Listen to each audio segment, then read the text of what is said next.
In this video, I'm going to explain every Wild Wasteland encounter in about 13 minutes. Let's go. Starting off with one of the first encounters most players miss, literally right outside of Goodsprings. Take a little stroll down the road southeast of town, and there's a random refrigerator lying in the dirt. Inside is a curled skeleton with a suave gambler's hat, allowing you to get some nice early game drip. This hat isn't just a fashion statement though, but a reference to Indiana Jones and the Kingdom of the Crystal Skull, in which he must survive a nuclear blast by hopping in the lead-lined refrigerator. 9, 8, 7, 6, 5, 4, 3, 2, 1, 0.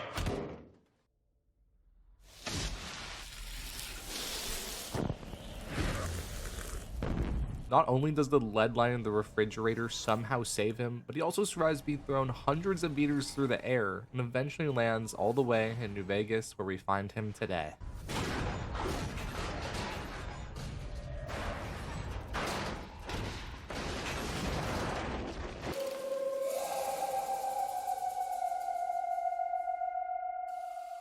Moving on to our next main encounter, we take a short walk to the south of Goodsprings. When we walk over here, we will find a man named Barton who has an unmarked quest to go save his girl from some geckos up on the ridge. So we clear the geckos and make our way to the top and find the Wild Wasteland encounter called Johnny 5 Aces, where we find the man himself dead on the cliff with 5 aces and some red balls. And New Vegas devs were cooking on this one, as the red balls actually point directly to the Indiana Jones encounter we just discussed. So now, what does this encounter even mean?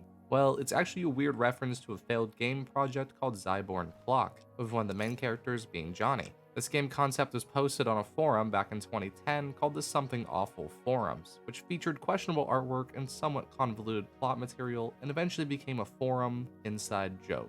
This next encounter is one of the craziest in the game, featuring aliens. North of Horwitz Farmstead, you'll find a small camp inhabited by aliens with a UFO right behind them, with this UFO being the same model as one from Fallout 3, like most assets of the game. 3 aliens can be found here, with one of them being an alien captain.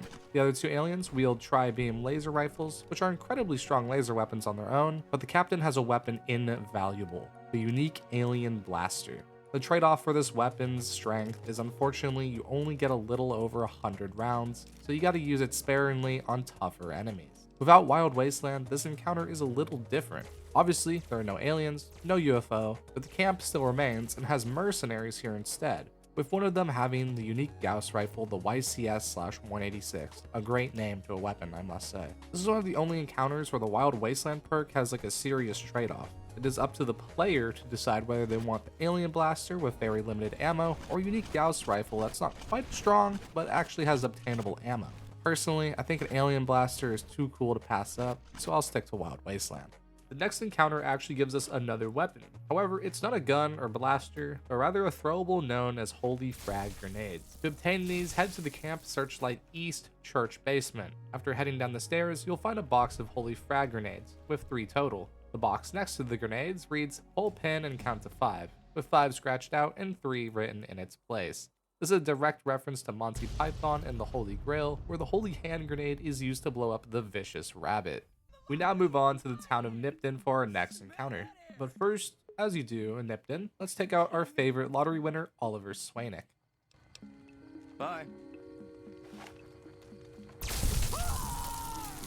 With him taken care of, we can head over into Nipton to one of the burned down buildings where there are 2 skeletons named Owen and Beru.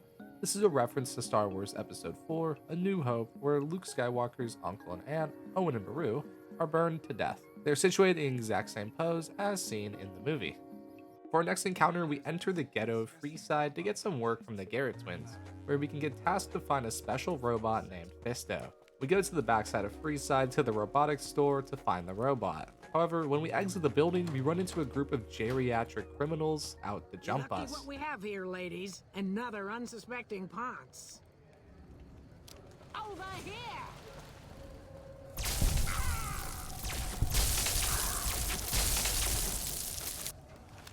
Upon the death of these ladies, they drop some packs of cigarettes and a rolling pin. So not much in terms of reward. And this Wild Wasteland encounter is a reference to a Monty Python sketch called Hell's Grannies. Here's the clip now in full 1080p. Ugly kind of violence is rife, stalking the town. Yes, gangs of old ladies attacking fit, defenseless young men. Another prime target for vandalism is telephone boxes. But mostly, they just live for kicks.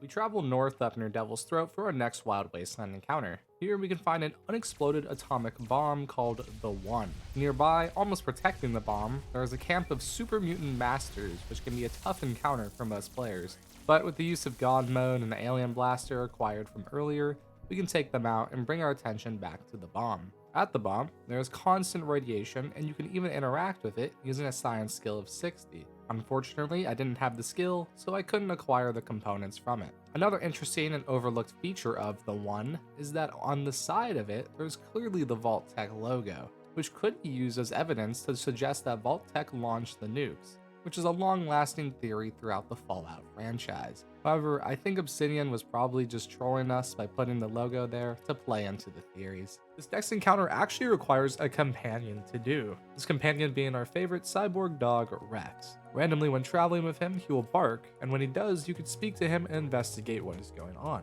After choosing the correct dialogue option, a brand new location will appear on your map, making this encounter actually add an entire new location to explore that you wouldn't be able to experience otherwise without Wild Wasteland. But after arriving at the well near Nellis Air Force Base, you enter the well and fight a mole rat. After taking out the mole rat, you'll find Little Jimmy's remains and his unique BB gun, as well as some other miscellaneous items like a cowboy hat and a super stim pack. This encounter is a reference of a reference, as this was a similar quest in Fallout 2 where the Chosen One is looking for a boy named Johnny, and learns from his dog Laddie that Johnny may have fallen into the town's well and likely been eaten by a mole rat, dropping his BB gun. Johnny's later found to be alive, unlike in New Vegas. Fallout 2's quest is that a reference to the 1954 Lassie TV series where the character Timmy was frequently rescued from dangerous situations after Lassie warned somebody. For the next Wild Wasteland encounter, we head to Conwood Cove. On the side of the headquarters wall, we can see some Latin that reads Romanes eunt domus, which translate to Romans they go to the house, which is an incorrect attempt at writing Romans go home. This is a reference to, once again, Monty Python, in Monty Python's Life of Brian. In the movie, a centurion makes Brian write the correct version 100 times or else his balls will be cut off. What's this then? Romanes eunt domus? People call Romanes they go the house? With the main Wild Wasteland encounters done, we move on to some smaller encounters, starting with ROUS, or Rodents of Unusual Size, which can be found in the New Vegas sewers, Rockflower Cave, or even Vault 11. Fallout 2 also had them in Klamath, labeled RUS, just a little less grammar. The next encounter is during the NCR quest, I Put a Spell on You, where you need to find the mole inside Camp McCarran. Once you figure out it's Captain Curtis and head to the comms tower, he will say this when he sees you. You're getting too close, Seamus. This phrase is taken directly from the Carmen Sandiego series of video games, specifically the 1989 version of Where in the USA is Carmen Sandiego, where it would be said by in-game NPCs to indicate the player was close to apprehending a criminal, in this case, the criminal being Captain Curtis. The next little piece of Wild Wasteland is actually in the Pimp Boy 3 Billion. Once you get Mick to hook you up with the Pimp Boy, every time you equip it, this music will play. During the side quest Beyond the Beef, a dead investigator is discovered. Further investigation of this crime scene reveals the corpse's name to be Crusoe, with a shock of red hair, sunglasses, and a business suit. About Wild Wasteland, the dead investigator is a different character named Jay Barnes. Crusoe is a reference to the TV series CSI Miami, and more specifically its main character, Horatio Kane, played by David Caruso. But wait, before we move on, this might actually not be the real reference, despite what the wiki says. It could also be a reference to the book Robinson Crusoe. The book is about a man named Robinson Crusoe who was shipwrecked on an island and spends 28 years alone struggling to survive.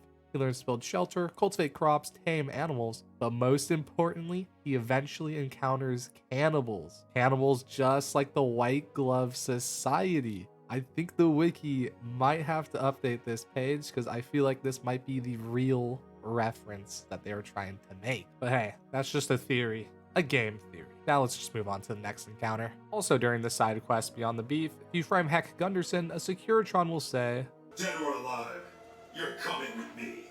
with this being a direct quote from Robocop. Dead or alive, you are coming with me.